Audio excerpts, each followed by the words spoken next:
our Zainey fam. Today we are going to be talking about blogging SEO and how you can make yourself just a little bit more visible to the people that want to hear what you have to say. Before we start, make sure you don't miss any of our interactive opportunities. You could like, subscribe, and share this video if it's very helpful to you. You can follow us on social media right down below here, and you can join our Geeks and Beauties community if you're a content creator, YouTuber, blogger, any of those kind of people. Follow, go down to the Facebook group link down below and be a part of our community, because we can help support you and you can support us and vice versa. It's amazing. Today, why don't you comment down below if there are any more questions that you have after watching this video. If you have any questions about how to do a YouTuber, or how to be a content creator, or other things like that, make sure you check our playlist down below as well, because I have all of our videos linked there so you can see that and not miss anything whatsoever. But we really want this to be kind of a discussion of videos back and forth. So any topics you want us to cover, or any questions that you have about what we're going over today, make sure you put those all down below. And I'm gonna hand this over to Marshall. Great. Okay, so when we're talking about SEO, some people might be brand new to the blogging and internet game. They might have just decided that they needed to tell people about stuff. So what is SEO? It's search engine optimization.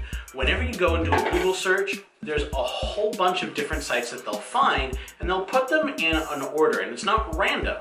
They're doing it based off of how relevant that particular post or site is to what the search is. And that's partway determined by the content, but it's also based off of what other people are saying about them. SEO is constantly changing. They're always trying to make it a little bit better, because there's always people trying to game the system. And we're trying to game the system, but not in a bad way. There are some people that do it in an evil way. They are deliberately misleading people as to their content. They're misleading people? Misleading, yeah. And that's what's called black hat SEO. Okay. And they will try to get people to think what their site is relevant to the search when it's not. Where what we are going to teach you is what's called white hat SEO, which is, I've got this content, please take a look at it. Okay, so one of the great places to find information on this is a website, moz.com/blog. They're a blog that's entirely about SEO, and you can always stay just one step ahead of the game. Not all of these tips are derived from them, but if you need to learn more, that's a great place to start. Excellent. So when we're looking at your website, there's a few things that you need to keep in mind. Now, we're talking about blogs here, so we're kind of assuming that you're working with WordPress, but there's also Blogger, and some of these tips still work for them. What will definitely save you a lot of SEO problems is, every once in a while, you need to go back through your website and make sure you don't have any broken links. When you have a link to another person, that creates a relationship between you and them.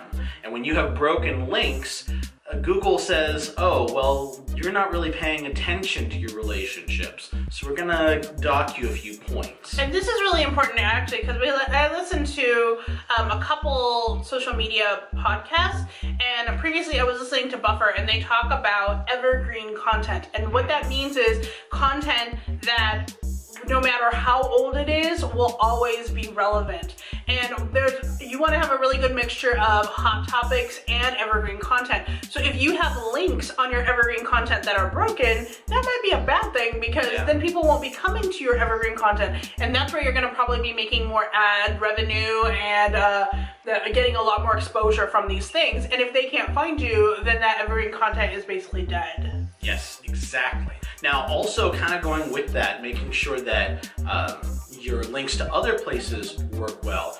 Links within your own website need to work well. And what you're going to be using, and there's a lot of tutorials on the internet to do this very quickly and easily, is create a sitemap. The sitemap is just a page that has how all of your various pages are linked with each other. This makes it very easy for pages like Google to go, okay, what's your site like?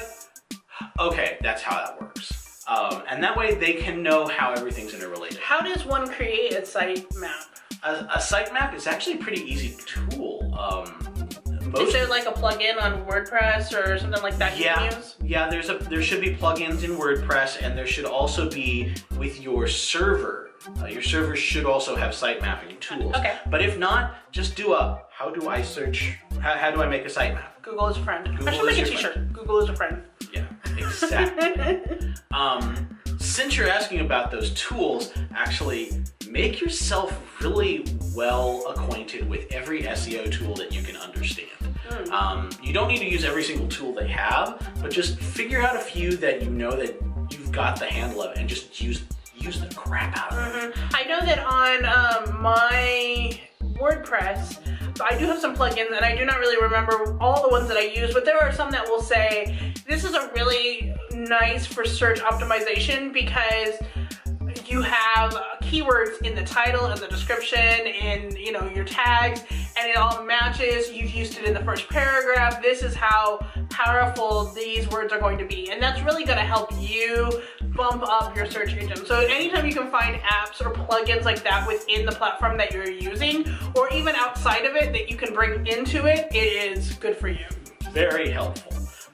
Also, make sure that you're using a theme. If you're using a pre-generated theme, that theme is SEO optimized for both mobile and computer, because there's a lot of them that may not necessarily have their tags put in properly and their programming done just right to make it easy for a phone. Right. It should be a cleanly coded one. You might not necessarily know how to tell that, but just look at some of the reviews. Because when it's a clean coding, it loads quickly, and Google likes fast loading sites. As I do. Okay, so that kind of handles some of our general tips on how to do SEO. From there, we're getting into a little bit more nitty-gritty strategies. One of them has a little bit of a story, and that is use one name. One name. Okay, then what I mean by that is make sure that your blog's name, your domain name, all of your social media, they all use the same name. For example, we have Zainey Laney. And if you do a Google search on me, you're gonna find an entire page just about me and all of my social media, my blog, my YouTube, my Instagram, my Twitter, my Pinterest, everything. Because every single platform is facebook.com/Zainey Laney, instagram.com/Zainey Laney. By the time people know who I am, they can find me anywhere, and it is super easy to find me. Exactly, and that's also called branding, people. We've done a video on that too. In the playlist. So here's the story that we have about that.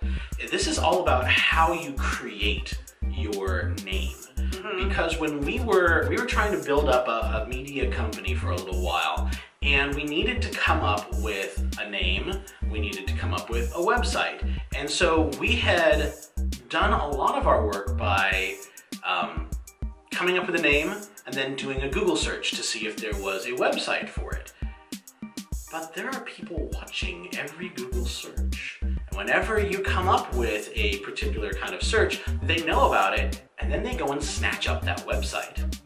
So what's very helpful to do is look out and just try and build as many different names for yourself as possible. Create a good long list, and then go through your social media first to try and create the right ones. And just have all of those windows open in little tabs and just try the name in every one of them. And if they all work, try and see if the website will work.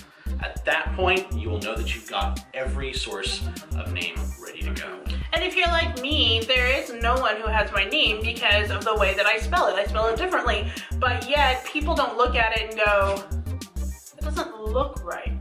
They know how to spell it, because after using this for 10 years, most people are now familiar with how to spell it if they're looking for me. So you can do the same thing. Like, instead of you being like, Beauty by Becca, maybe you can be like A Beauty by Becca, or like, you can, I don't even know. Beauty with a 3. Yeah, exactly, like Graveyard Girl does it, or something like that. Or maybe, whatever, or like, yes. words. Misspell intentionally to create a word. Exactly. Creating words really does help you in branding, because if it is an actual completely original word, people will then associate that word with your brand. And especially now in the day and age where we use emojis for everything, it is more acceptable to have, you know, emojis or, you know, numbers in words and things like that for your branding. It's a lot more acceptable. Yes, especially for blogging and internet-based companies. When you're talking about larger Corporations. when you're talking about corporations or companies that have brick and mortar, not quite as often, unless they're really trying to be hip.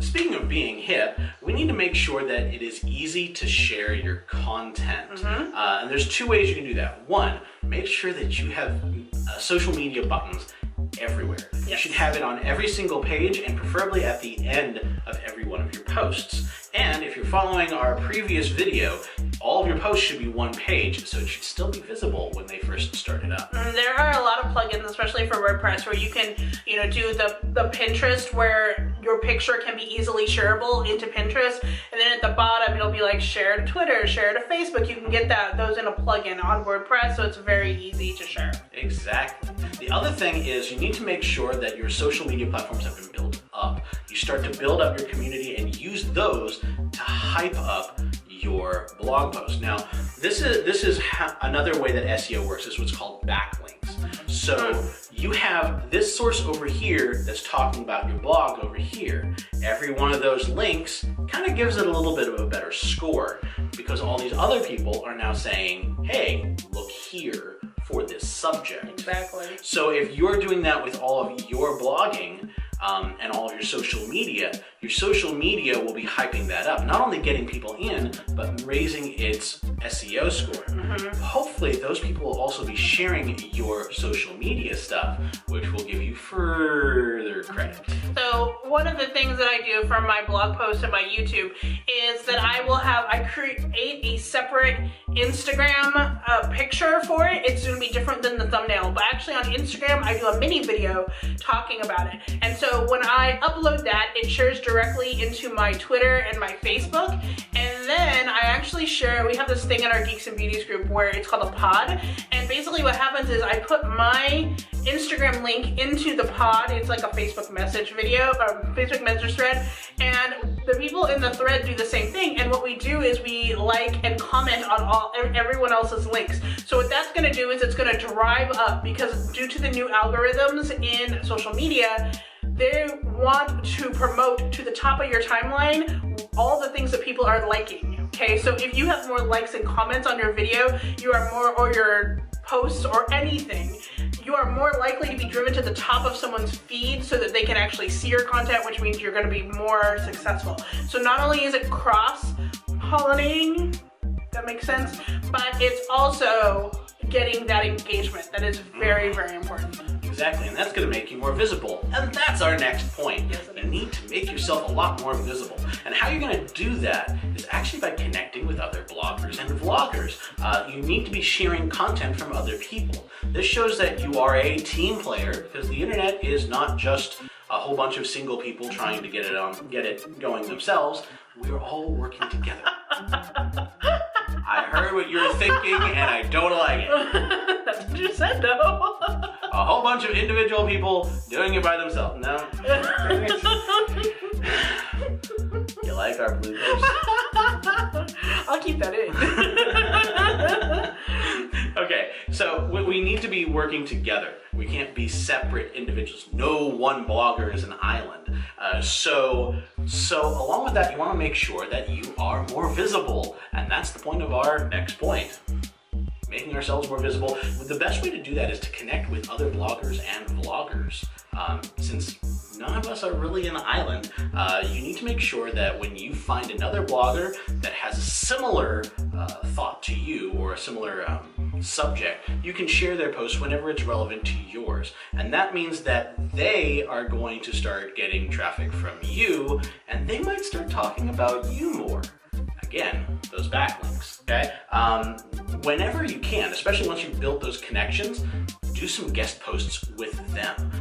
Ask around, see if there's some of them that would be like, if they'd be willing to do a guest post on yours, or if they come and ask you about, well, you want to post on my blog. This, again, creates traffic between the two of you, which will get their people looking at you, your people looking at them, but it will also make it so that Google will associate your two blogs and how you're specialists in your fields. It's not only just like collabing and driving traffic from one to the other, it's also, you know, association by the Google algorithm. So it's a lot of things altogether. Yes, because when you start showing up on somebody else's blog, that means that you are a specialist. And that means what you have to say is relevant to the subject. Whenever you do see an article that might be related to yours, even if you aren't bringing their entire post in, like you just said, oh, well, this person is good at this, make sure you do have a link to that post. Again, creating the backlinks. So that is basically the first part of our blog SEO video. There will be a part 2. Make sure you stay tuned for that and everything else in our content creator series. But thank you so much for spending time with us today. Make sure you join us on Monday, Wednesday, Friday. And sometimes Sunday. And until next time. Stay Zainey. Bye-bye.